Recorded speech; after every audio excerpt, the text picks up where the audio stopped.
Hey mamas, and welcome to the Entering Motherhood Podcast.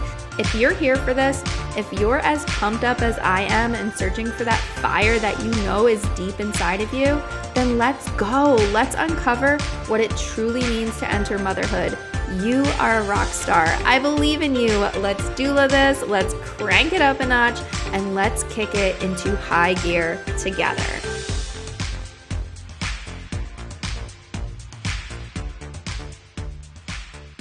Hello, mamas. I have something a little different for you today. I actually had the opportunity to guest appear on another podcast called Thyme in the Studio with Sarah Marie Miller.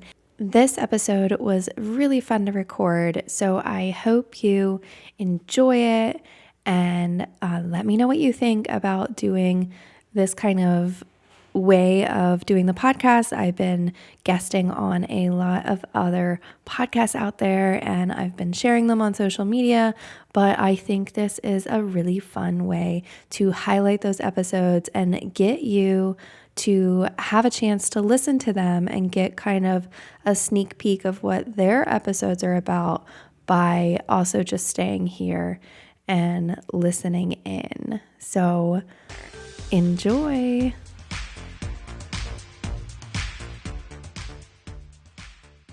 I am so honored and delighted to have on the podcast today Sarah Marie Bilger, and she is another Sarah Marie. She's also really interested in postpartum and also has a podcast called Entering Motherhood that is fantastic and jam-packed with juicy episodes that can be really supportive for anyone in their parenting journey. So Sarah Marie, thank you so much for being here and for the resources you're creating. Thank you for having me. I'm super excited to be here and really just get chatting. Yes, I know, me too. So I'm curious, let's just dive in. What brought you into the postpartum world? Because I feel like it's a special niche and it's always interesting to know like what draws people to this really special time of supporting families. Yeah. So my journey started almost, 4 years ago. My daughter was born through an unplanned cesarean, and I had literally thought I was doing all of the things. I was, taking a birth class. I had a doula. I was, learning what I thought I needed to learn and prepping how I thought I needed to prep. And sure enough, after a very long labor, we needed to have a cesarean. So, and I guess knowing what I know now, that need for a cesarean might have been a little questionable, but it was something that we chose in that time. And it's something that I've had to do a lot of processing and recovering from along my own personal journey. And then in that process is when, I started my podcast and I really started talking to people and finding all these resources to help me along my motherhood journey, because I was like, there's no way it should be this hard. And there is just so much knowledge that we're not exposed to on a day-to-day basis. So I really started, meeting with all these people. Like I met people in person for coffee that I had never known before. And I was just like, this is so cool. And so like getting involved with the birth community in the area and really just finding other people online and in other places exposed me to all of this. And I just became a complete like birth nerd, like everything in there. And I was like, I need to follow this because something's there and it lights me up. And obviously there's a reason that I'm so interested in all of this material. So that really kind of like propelled me into where I am now. And I just had, well, I say just, but it's been a year now. My son, he was born by an unmedicated VBAC. So wow. So you've had a wide spectrum of experiences. Yes, two very different birth experiences and two very different postpartum experiences. So I think learning all that I have, I can confidently say like each birth is different, each baby's different, and each time we fall into this motherhood experience all over again. So it's been like crazy, but I've really loved all of it, and I enjoy learning as much as I possibly can about motherhood.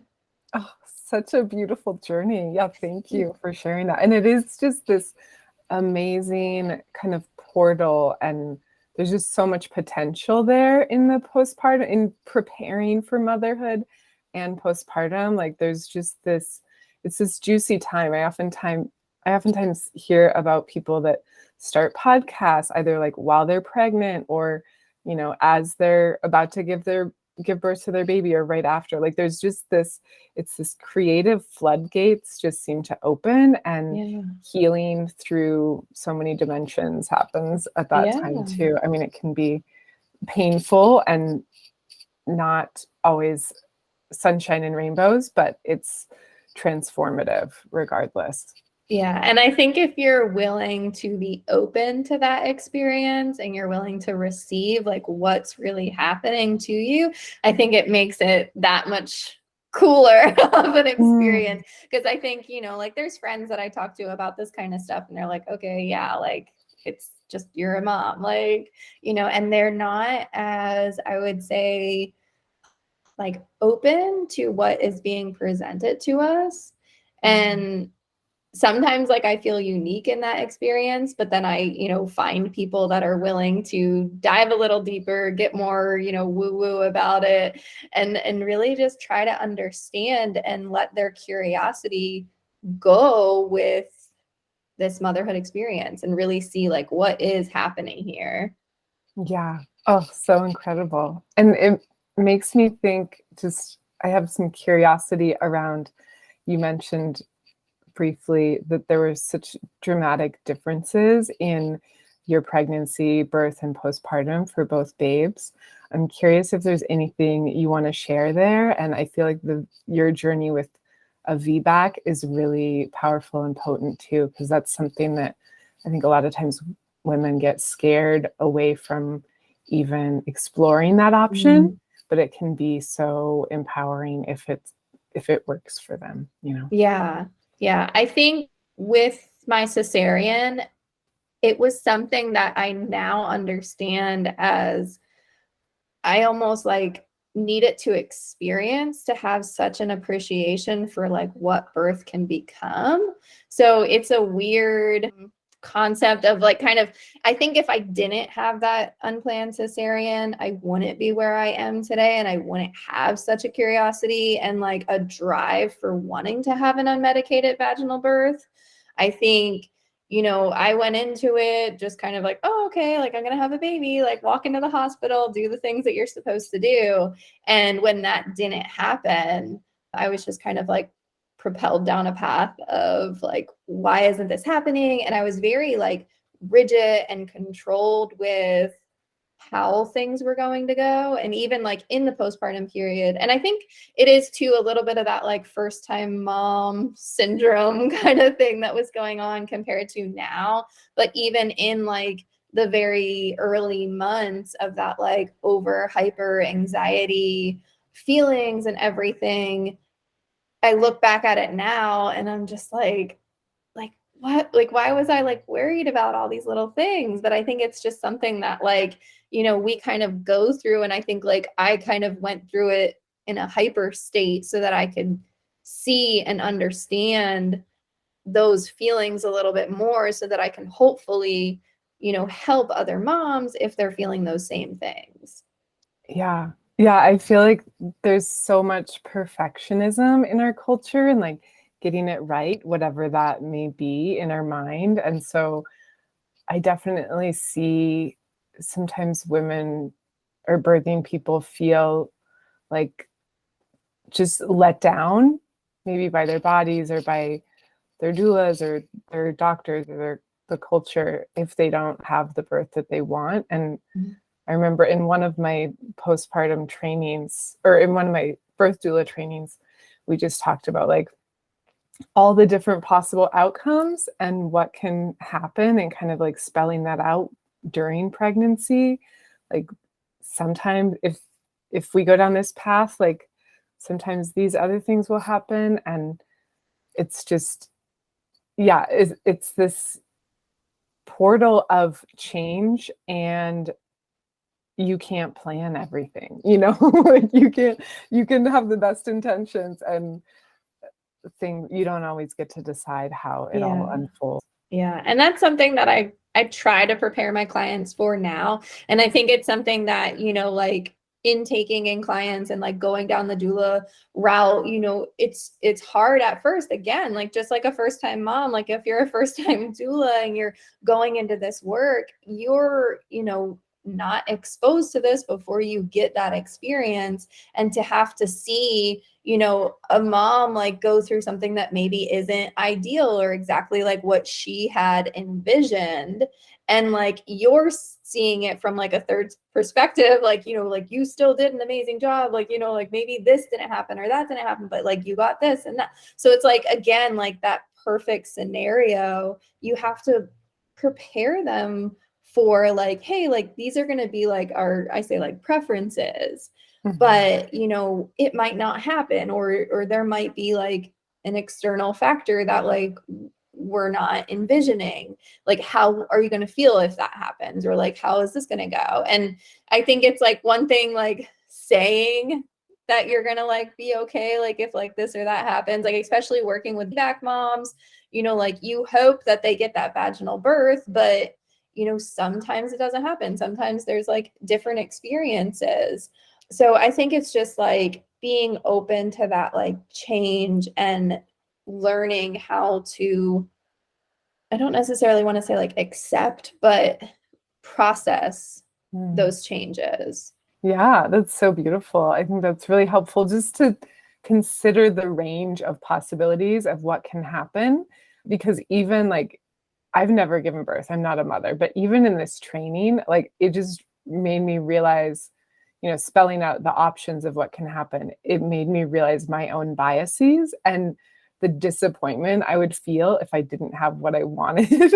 And I was like, whoa, this gets heavy fast if you don't get your dream scenario, especially if you've imagined something happening in a certain way. Yeah. I think that's helpful, just to, talk that out with people and open it up as like a possibility, like, and talking about it as preferences. I think it's really powerful and helpful too. Yeah. Yeah. I think it definitely helps kind of set up the mindset of it and really just open you up to different outcomes. Like you hope for, that dream scenario, but understanding that like maybe all those things aren't going to be checked. And just, also though, I think it's like there's talk sometimes like that, like, oh, well, at least like you and the baby are safe, or like at least like this and that. And I think it's like understanding like, even though that's the case, there still can be some disappointment or trauma that was exposed to the mother. So I think just kind of like going through that situation gently, and knowing that like, if you do have a birth doula or a postpartum doula, like they do care about you in the sense of like, they want you to get what you need and to heal in the best way possible. So they're there to support you along any journey. Yeah. Yeah, that's such a great reminder. It makes me think of, there's just a range of experiences and expectations and different ways that people plan for motherhood. And I see sometimes people are like, oh, I see the value of a birth doula, but I definitely don't need any help in postpartum. And then sometimes people are like, oh, we know we want postpartum support, but we don't need any support for the birth. So I'm curious, because you support people through birth, postpartum, and also emotional support along that spectrum. So I'm curious, just your insights into what should people look for, or what can be helpful for people in preparing for this time? Because I think there's a lot of times people feel like deer in headlights, like, whoa, I didn't know this is what was going to happen. So I'm curious how you kind of help your clients prepare for this time. Yeah, I feel like it's a full continuous process. So, even before the moment you find out you're pregnant, I think once you step into that role and say, like, I want to be a mother, or like, this is the path that, I want to proceed with, I think that's really where your journey ultimately starts. And starting there to get your curiosity in a mindset of like, what do I want that to look like? What do I want this process to be like? And understanding, like, where along that path do I feel like I need guidance or feel like I need support that I can't get maybe necessarily from the people that are directly around me.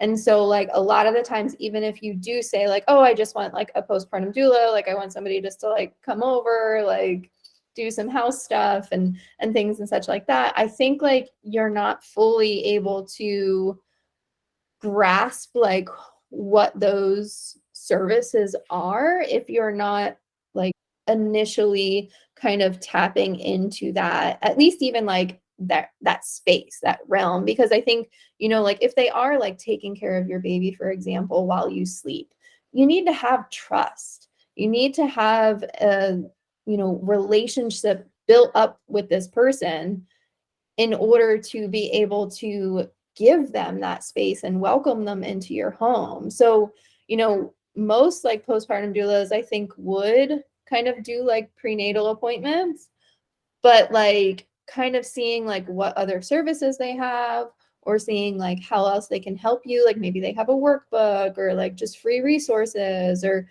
other material that you can really like start building that relationship with them, so that like when the postpartum period comes, you're like, oh, I heard, this episode about whatever, or like, like I know about this, or like I'm exposed to this, or you just know that that person is going to be able to have a conversation with you in regards to like anything that's coming up, like emotionally or just physically. And you can say like, hey, this doesn't seem right. Or, I'm having these thoughts. Like, do you have any experience with that? And you're comfortable with them. So I think like it's really like, again, that like continuous process of finding somebody that, you can utilize in multiple ways and really see what their full range of services is.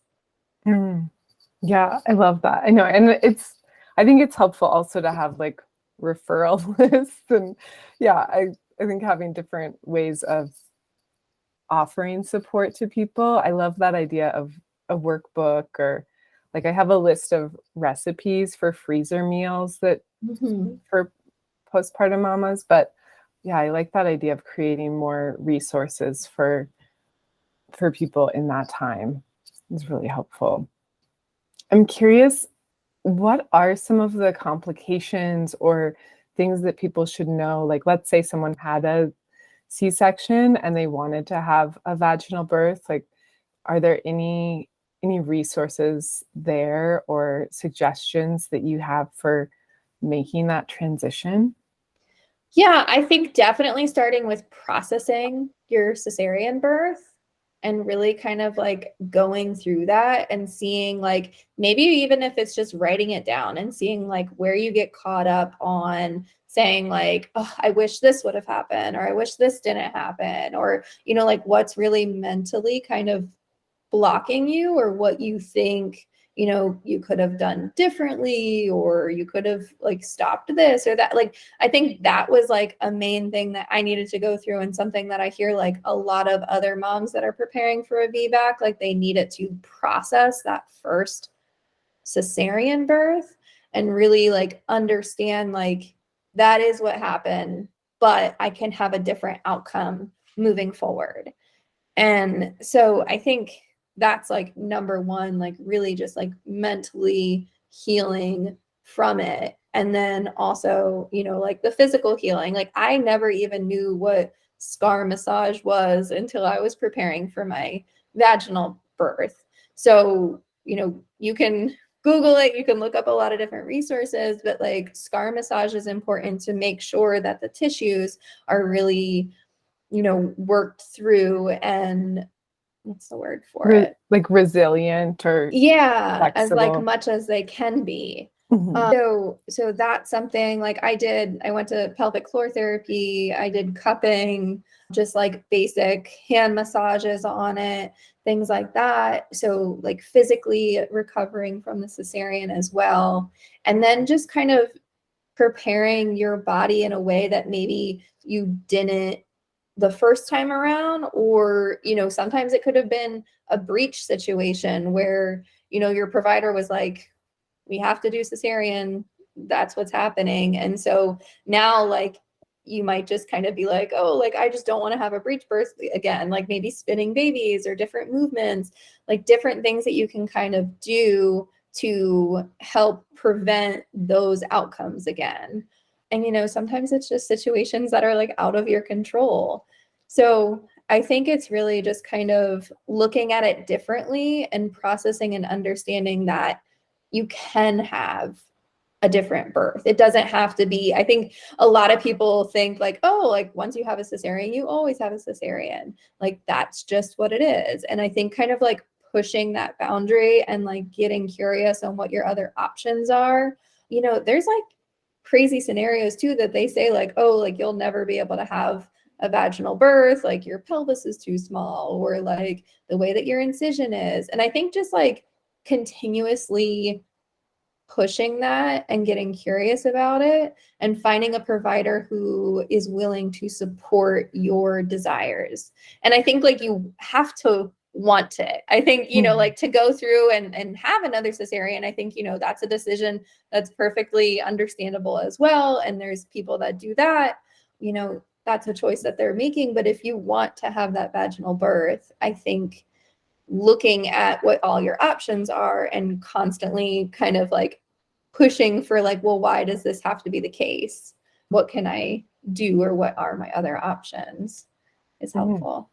That is so beautiful. I think that makes so much sense. Like looking at all of your resources and then also doing kind of a deep dive into the self and processing what happened, because oftentimes if we aren't able to process and be witnessed in our pain, it keeps returning and it doesn't move forward. And so I think to, be held, and either through writing or through talking with your partner or talking with, someone else who's able to hold space for that container of shifting that dynamic, I think that can be really helpful. And then also looking at the actual tissues, because there's that idea like the issues are in our tissues, or like the body keeps the score. Like our bodies hold these memories and hold these stories. And so through massage or through movement and, just kind of like releasing those stories and like just dismantling that like stagnant energy of a story that we've been telling ourselves and figuring out a new way to tell that story, I think could be so empowering. That's really beautiful.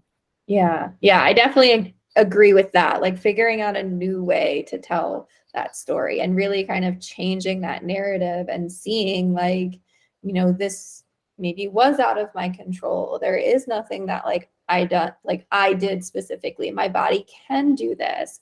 My baby wasn't too big. My pelvis wasn't too small. Like it's a different experience. It's a new baby. It's a new time.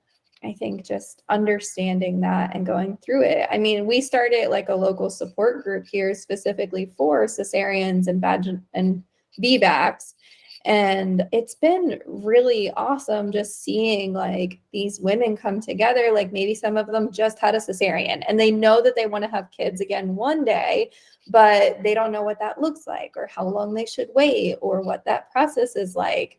Or maybe, they are pregnant with their second and they are preparing for that vaginal birth after cesarean. And they're kind of like, bringing up these fears or just like, having questions about like, well, what if this happens? What if that happens? Like, I think like VBAC moms are really unique in the sense of like, they want to find as much information as possible so that they can feel empowered and, ready to take on what that is going to look like.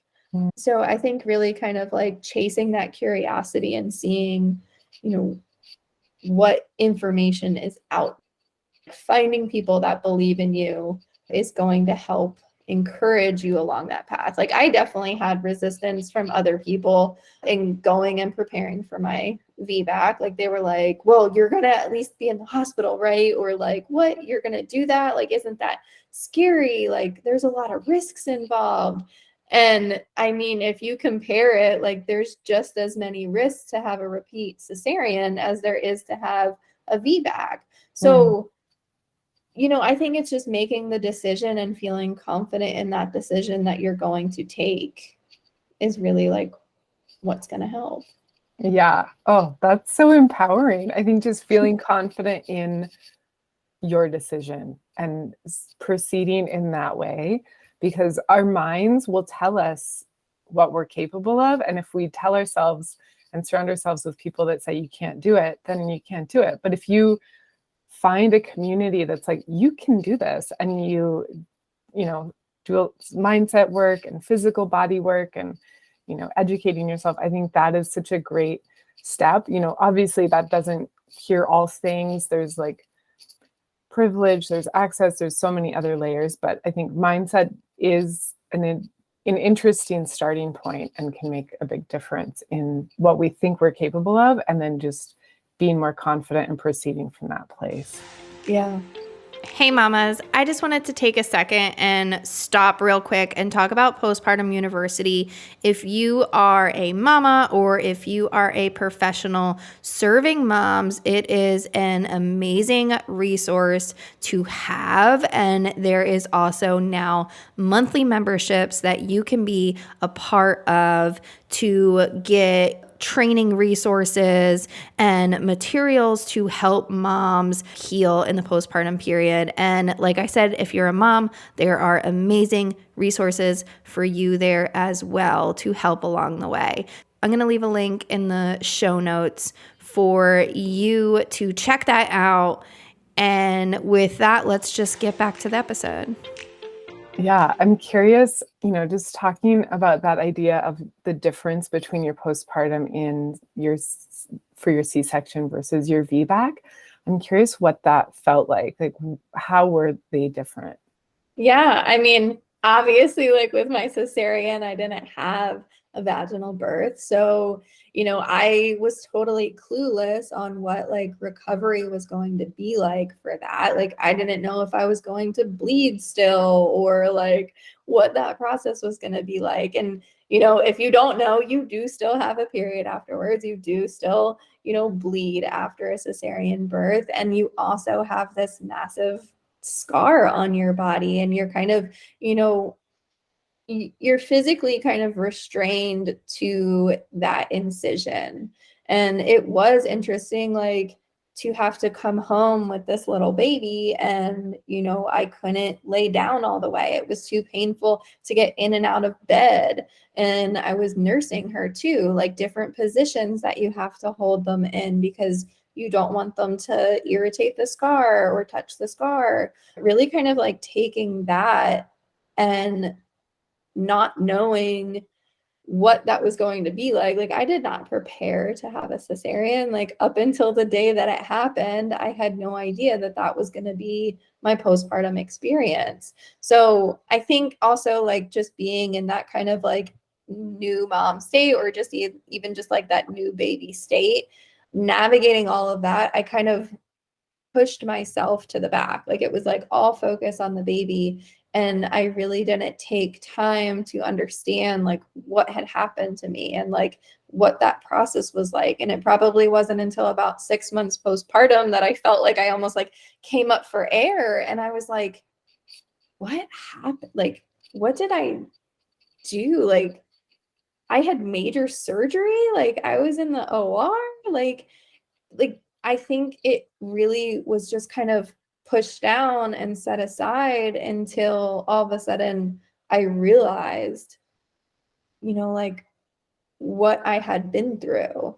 So that postpartum experience was really just like a huge, massive like realization and kind of like understanding of what my body had been through and like healing from that trauma and really kind of processing it in that sense. And then, then with my VBAC, it was the first vaginal birth that I ever had.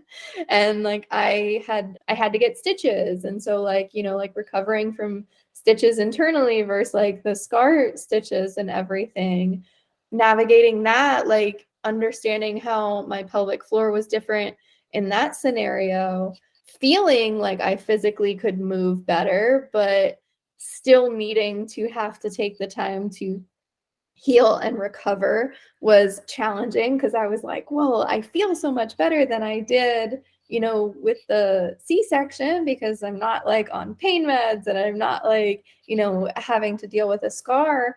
But there's other things that come with your body in the postpartum period with having a vaginal birth. So it was really kind of just like navigating those two. And also now with also had a toddler.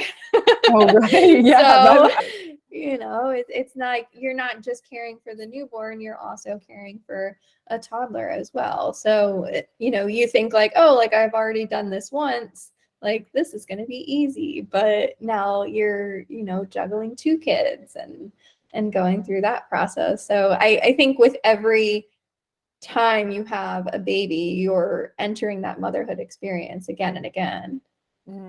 Yeah, that's so beautiful. Just kind of the different layers of it that it brings with each new pregnancy. Mm-hmm. I'm curious how you did process your birth, if there's anything you want to share there or suggestions. Like one thing that comes to mind is kind of the idea of parts work, where you create a dialogue between like a part of your body and your wiser self. It's something that I've done with my therapist, that it's really fun and brings out some things. So I'm like, oh, that could be fun to do with the womb. Like just first thought, best thought, like writing out a dialogue of like your womb and, other parts of your body or your spirit, and just seeing like that dialogue of what comes. But I'm curious if there was any resources that helped you, like therapy or someone you worked with or a course you took or a book you read, if there's like anything really juicy that helped you kind of heal from your experiences. Yeah, I think it was a combination of a bunch of stuff. I think honestly, like I said, like at that 6-month postpartum point, like I really was like, what is happening? What's going on? Like I remember like being on the bedroom floor crying, not even knowing, like I was like, who am I? Like what is motherhood? Like what is going on? I had, gone back to work and was really, diving into that all again. And it was just sort of what's happening. So I think I'm one to like, I don't just do one thing. Like I just like massively start like 5 things at once. So it was like, I don't know like what one thing specifically really triggered it, but I think moving my body more and really just kind of like experiencing like the flow of how my body wanted to move and like releasing energy in that sense was super helpful. Finding something creative to do and really like stimulating my mind, I think helped a lot. Like even if it's just journaling or like, listening to music, like really just kind of like finding a puzzle to do or, like anything like that, that's really just like engaging your mind in a way that's different than caring for your baby or caring for yourself. And then, focusing on yourself though, too. Like I did a lot of like, I'm going to take a bath night. Like I need to just get out of the house and be by myself. I need to, engage in conversations with adults. Like I need to, separate myself from who I was as a mom or an employee or like anything of that sort. It's like I needed to really just disengage and be like somebody on my own. also just kind of like how I was feeling my body, what I was like taking in and how that was affecting me. Yeah, I think it was just, a huge spew of things that I have tried to really capture and go through that process of what it was like to really heal in that sense, and starting my podcast and really talking about my experience and talking with other people. I think when we hear other people's journeys and other people's experiences, we really are able to be like, oh, maybe that's what I was going through, or maybe that's how I was feeling, and really connecting in that sense and trying to understand, like, if you had to tell your story, what would that look like? What would that be? Yeah. And I think just, sparking all that curiosity, like getting more in tune with maybe your feminine side and creativity, and really just, maybe playing with your kid in a sense of like just that playful energy. Yeah. I think it was a whole bunch of stuff. Yeah, beautiful. I know. I never like do just one thing either. I'm always like all the things. Mhm. So I totally relate to that. So beautiful. And I am so curious to hear a little bit more about your podcast, because I feel like in order to do the work of a podcast, you have to really have a fire lit under you to maintain it. And you've been very consistent. I'm curious to how you've done that, because for me, I've like fallen off here and there, but I love doing it too. It's just so fun to have these conversations with other people that have these rich experiences. So yeah, I'm curious, like how you have stayed consistent with the podcast and what that has brought to your life. Yeah, I think for me, it's been very therapeutic. It's been something that, like I get to detach from. And yes, I talk about motherhood. Yes, it's still like, tied to who I am as a mom, but like it's my own unique time to really have deep, engaging conversations with people. It's my time to help understand, what I'm going through, or resources that can like help me. So like almost it's like I crave it and I want to do it. So like it helps me stay consistent. And then I see like the benefits that other people are getting from it. So it's then like feeling it on that sense. Like I feel like what helps keep a podcast consistent is like you're doing it, because it lights you up, and like you're getting that excitement from it yourself, and you feel so strongly about this information that you want it to get out there, that it kind of propels you in this sense of, well, I'm already recording these like awesome conversations. Like I need to get it out there so like other people can like consume it and get intrigued by it, and really, have that almost, I think podcasts are so unique because it is like you can just pop in your headphones or play it in your car, and you can listen to a full-blown conversation and never have to jump in or say anything. So, like maybe it's more like appealing to introverts in a way in that sense, because like they can, listen to all of this, but they don't have to engage in any sort of, conference room, or like be there and or like seem like they're eavesdropping. It's like they get to consume and really, how do you say it? Yeah, it's almost like being a fly on the wall of like these Yeah. fun conversations. Like I am such a podcast junkie, and I think part of it is because I'm an introvert and I want to like hear those conversations, but I don't always want to have the conversation. Yeah, exactly. Yeah, I think, like I was always listening to podcasts before I started mine. And it was just something that like, I would play in the car when I was driving, or like walking around the house, or whatever it may be. Like I was always, putting something on, because I'm such a like seeker of knowledge and like gaining more information, and like how can I know more? And I think it's a different experience than maybe like, watching a video, or like you're not scrolling anywhere. Like it literally like can just be something that is there while you're living your like everyday life. Like you can be walking, you can be, out with your kids and still just like pop in like one earbud. And I think it's just such a cool experience. So like I was already consuming them and I was like, oh, like wouldn't that be cool if I could be a podcaster? It's like one of those things, you know, you buy like your first like pair of headphones and mic and you're like getting all giddy and then you're like, wait, like how do I actually do this? Like how do I upload it? Like I think it's just, you know, like one of those things, like then you like actually have to figure out like how do I make this work? And I think like that was exciting for me too, to really like, you know, learn something new. And I think putting ourselves through new experiences is a way of like healing as well. Like we're, you know, getting our mind activated and working in a way that it's never done before. And so like it's exciting.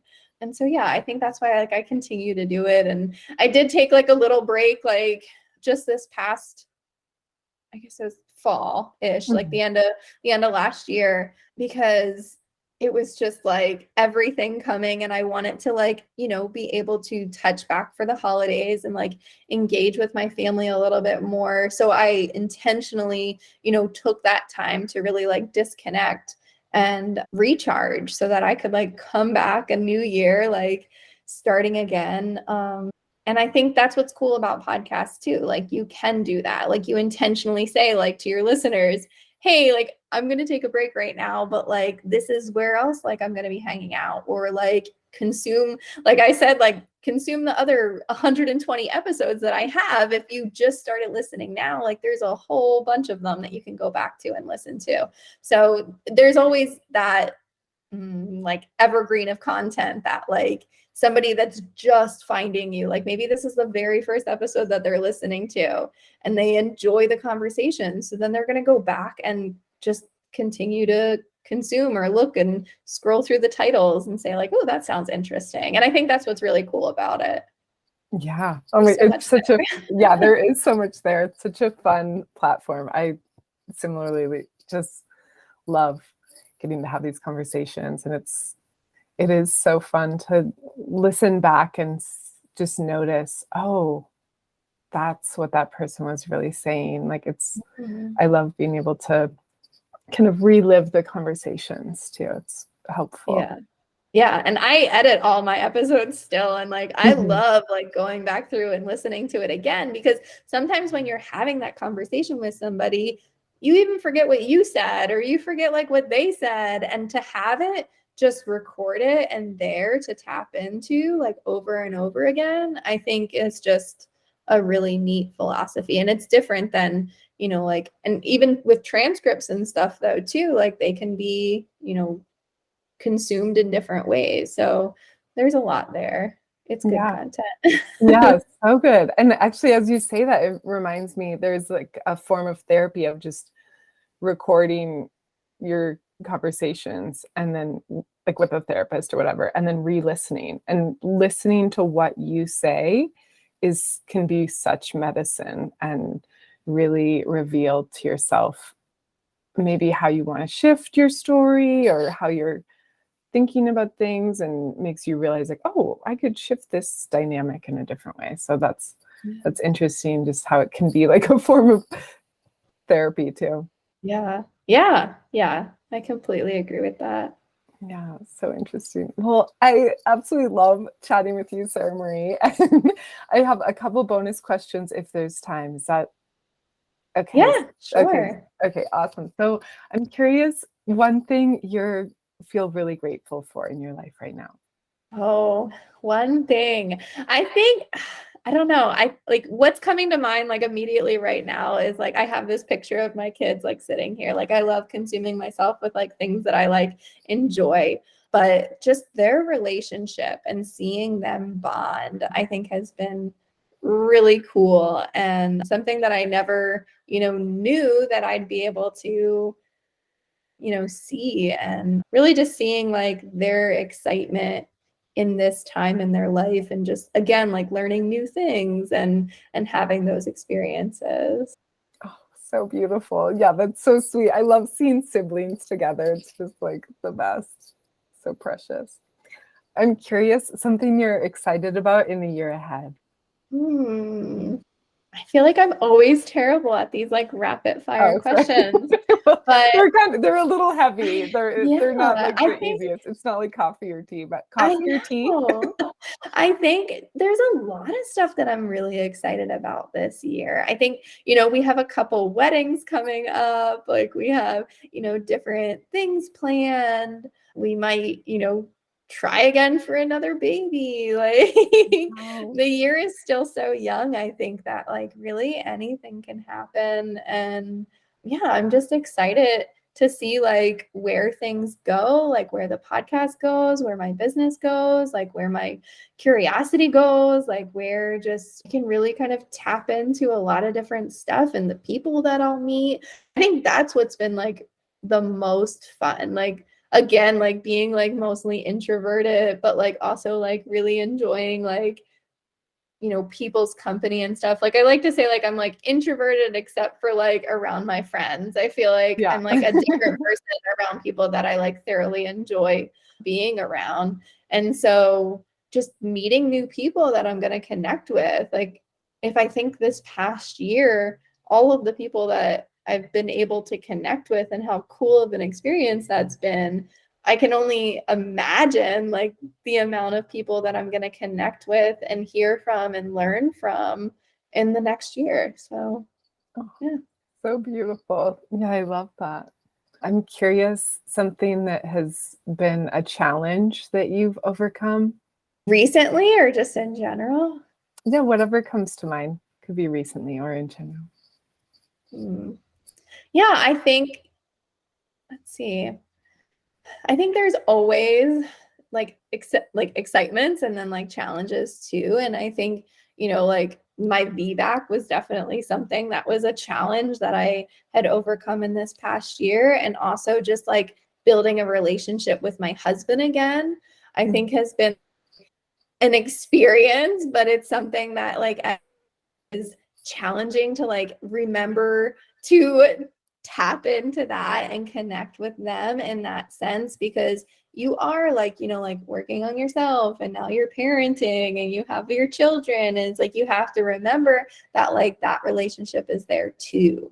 And I think like learning new ways for us to communicate together and learning new ways of like connecting has been challenging with 2 kids. So, like they're everywhere and they're busy. So I think like remembering that and remembering that like, you want to have that relationship with them in any sense, like if you have a partner or just like, relationships in your life, and making that more of a priority, I think, and understanding, the importance of that partnership.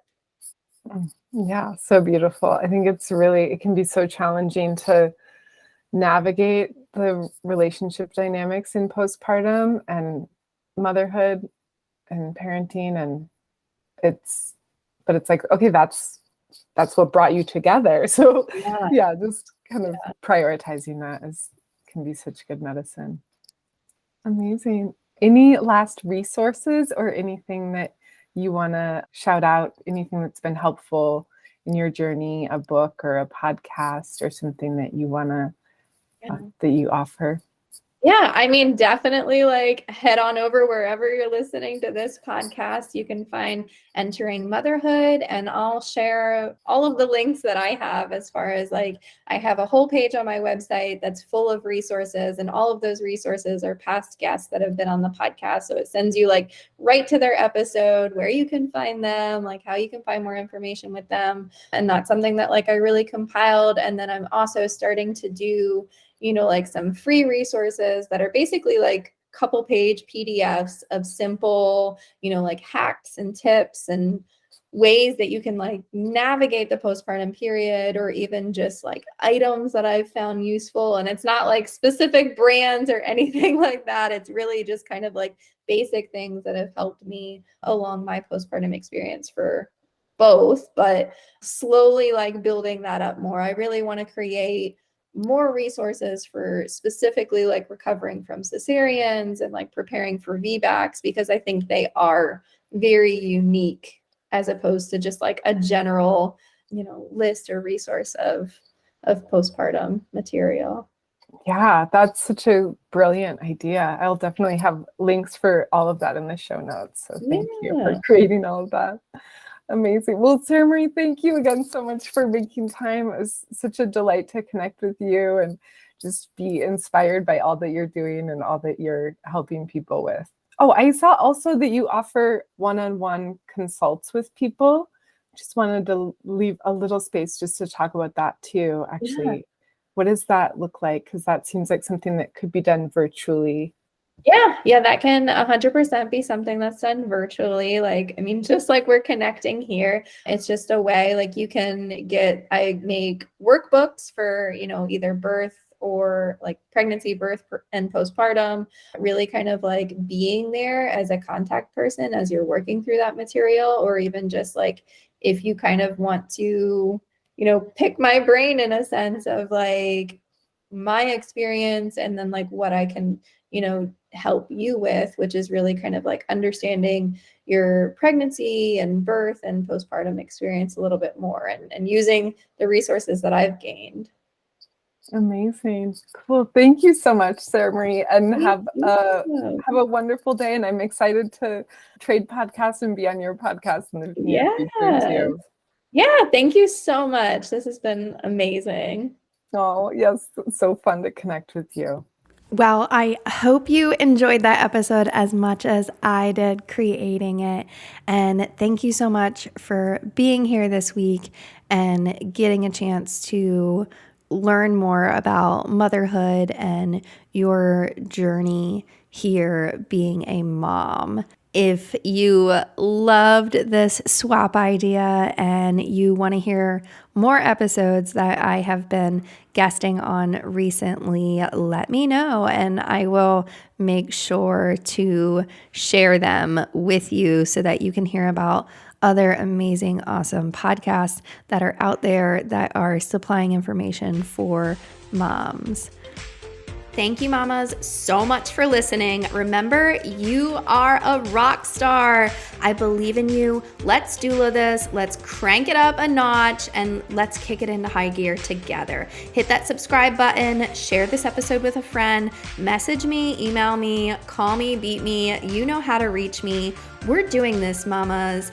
I am so excited to catch you here next week.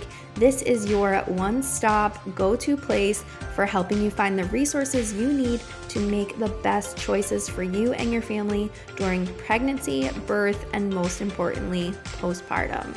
See you later, mamas.